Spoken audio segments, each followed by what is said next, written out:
Bapak Prabowo yang kami hormati. Di bawah kepemimpinan Bapak, izinkanlah kami mengatakan, pergunakanlah kesempatan atas mandat yang telah diberikan oleh rakyat Indonesia ke tangan Bapak sebagai pemimpin di negeri ini.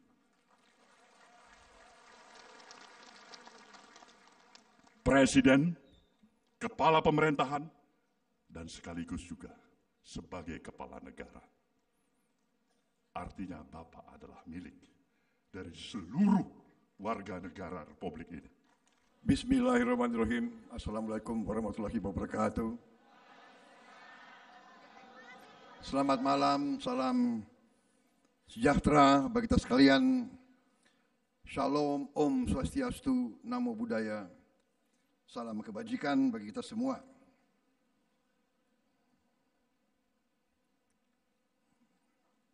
Merdeka!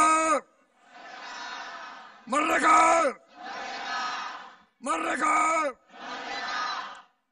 Masih dalam bulan suasana 17 Agustus. Yang saya hormati, saya banggakan, sahabat saya, Ketua Umum Partai Nasdem, Saudara Surya Paloh.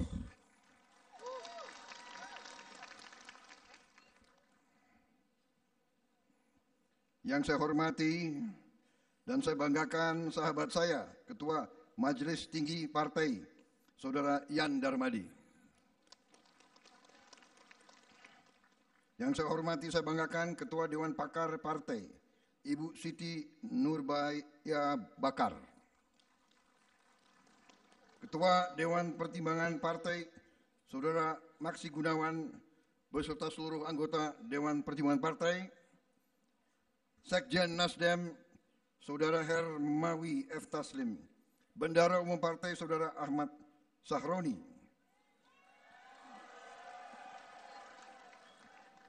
Ketua OC Kongres Ketiga, Saudara Ali Mazi yang saya hormati, saudara-saudara sekalian, kader Partai Nasdem, keluarga besar Partai Nasdem, peserta Kongres Ketiga Partai Nasdem yang saya hormati dan saya cintai. Senior saya, Jenderal TNI Sutioso yang saya hormati, saya banggakan. Pak Sutioso adalah kader Gerindra yang saya susupkan ke Nasdem.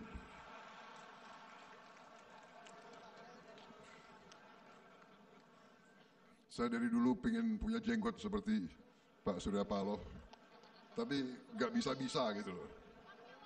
Kumis saya di ujung 3, di sebelah kiri 2. Jadi saya lebih, kalau pakai kumis itu orang manggil saya Fu Manchu.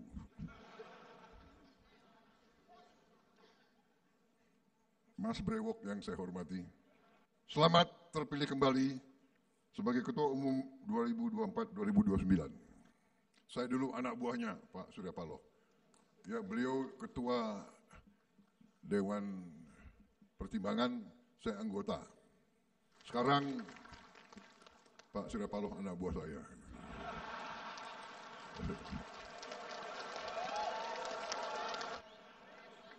Jadi roda kehidupan berputar. Kadang-kadang di bawah, kadang-kadang di atas, dan sebagainya. Tidak ada masalah. Ya, kita harus tahu peran kita. Saya dulu rivalnya Pak Jokowi. Mas Brewok ini hebat. Tahu aja mana yang kuat gitu. Dapat ilmu. Dan demikian jadinya beliau ajak bergabung dan saya akhirnya menang deh.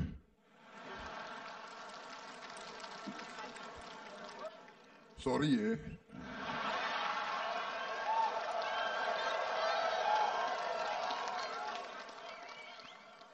Saudara-saudara sekalian, bangsa kita bangsa yang besar. Kadang-kadang kita tidak sadar betapa besar bangsa kita. Bangsa kita bangsa yang sangat kaya. Kadang-kadang kita tidak sadar betapa kaya bangsa kita. Bangsa kita bangsa majemuk. bangsa yang penuh perbedaan. Berbeda suku, berbeda kelompok etnis, berbeda bahasa daerah. Tetapi kita mengalami suatu nasib bersama. Ratusan tahun kita hidup bersama. Kita tidak tahu. Kita harus berani melihat kelemahan kita. Kita harus berani menatap wajah kita. Tahu apa kekurangan kita di masa lalu.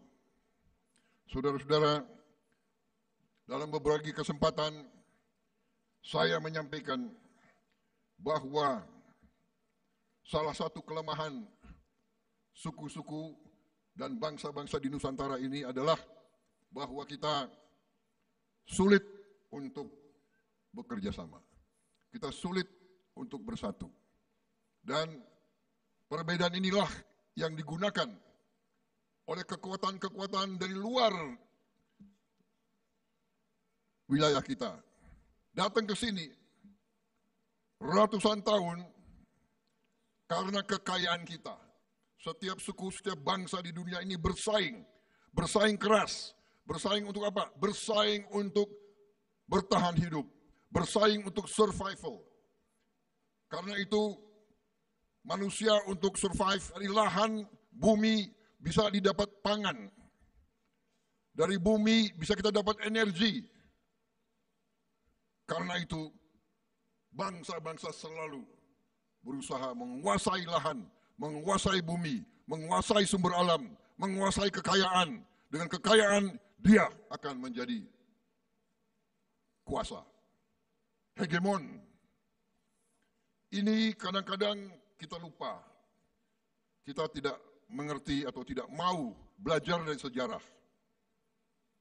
Saudara-saudara sekalian, saya tertegun. Saya mendapat kajian-kajian strategis, kajian-kajian intelligence dari kedua blok di dunia, blok barat dan blok timur. Saya terkesima.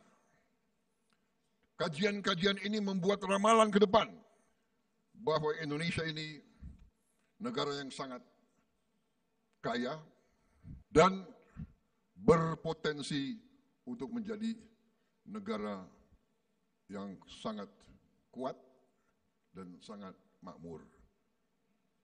Asal, ini penilaian orang luar ya.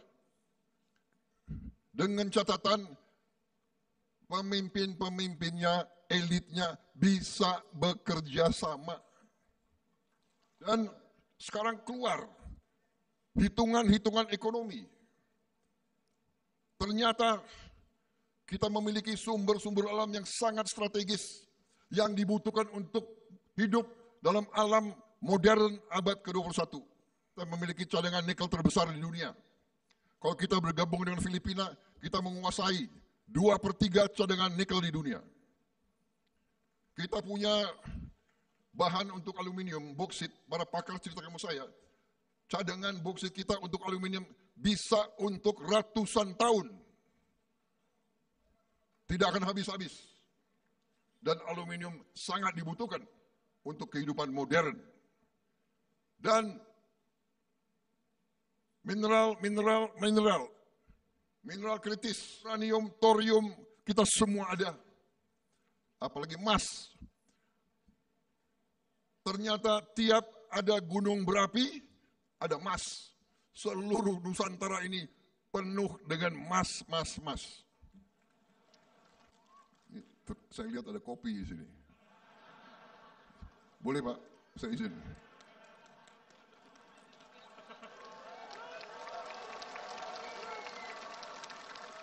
Dengan penilaian orang luar dan hitungan semua institusi, kita berpotensi, ekonomi kita berpotensi akan menjadi ekonomi kelima atau keempat di dunia. Bayangkan. Kita mungkin sekarang sudah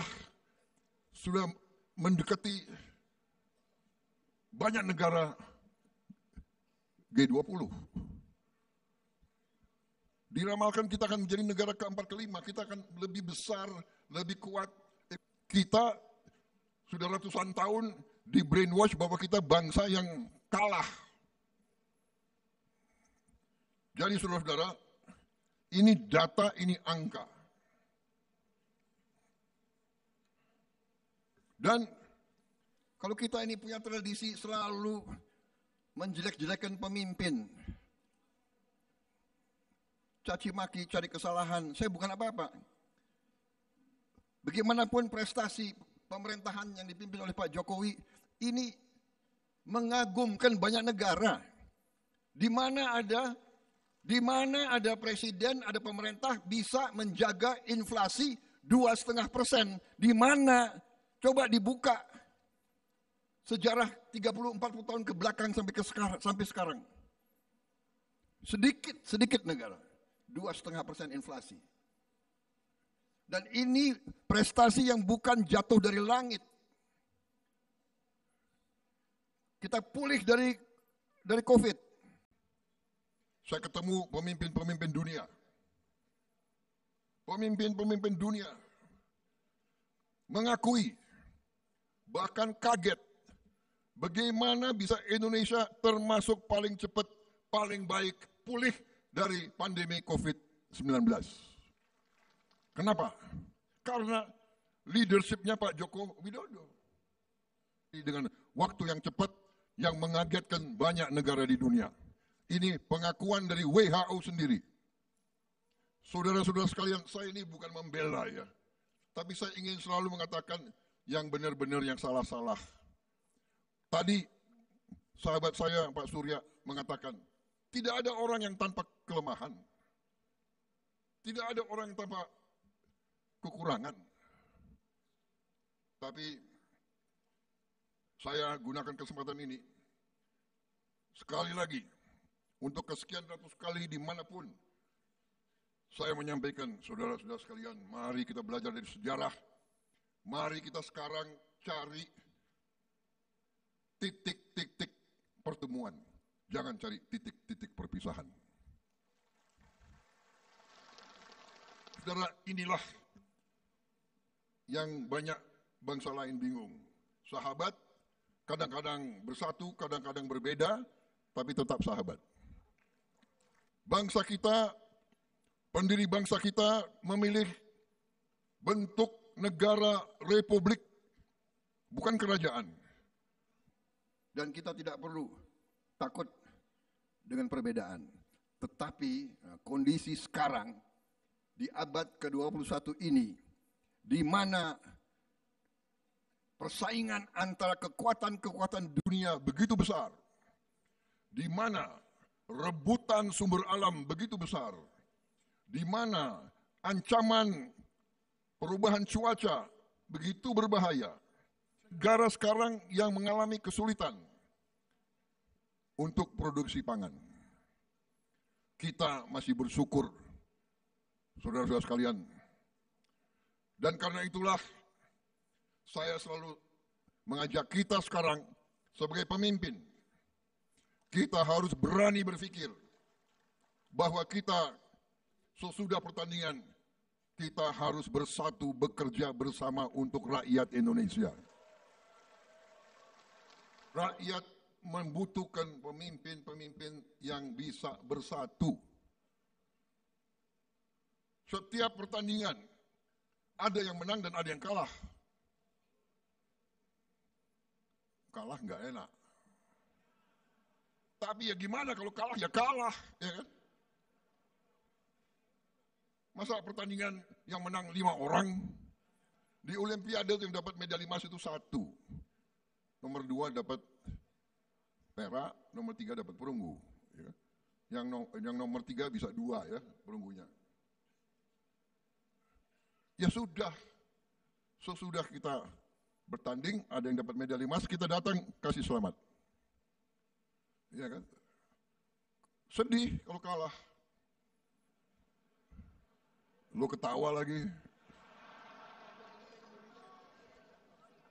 Gue yang ngerasain kalah tuh.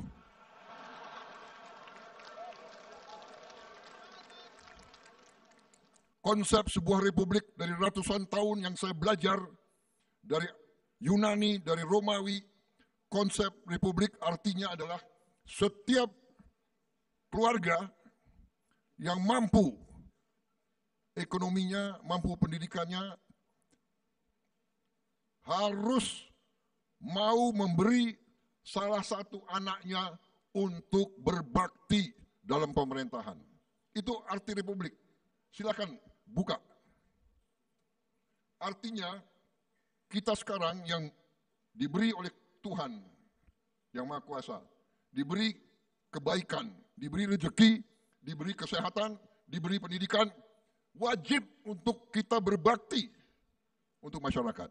Saya bekerja untuk membuktikan bahwa apa yang dia bicarakan, dia bisa wujudkan, dia bisa buktikan kepada rakyat Indonesia. Dan kerja terus. Saya kumpulkan pakar-pakar. Kalau perlu nanti saya minta Nasdem, pakar-pakar terbaik untuk bergabung. Kita kaji semua masalah dan saya ingin laporkan. Saudara-saudara sekalian, saya sangat optimis. Negara kita sangat kaya. Kita banyak kesulitan, banyak yang masih kita harus perbaiki. Korupsi harus kita hilangkan. Ya. Mari kita berjuang ke depan untuk bangsa dan rakyat kita. Wassalamualaikum warahmatullahi wabarakatuh.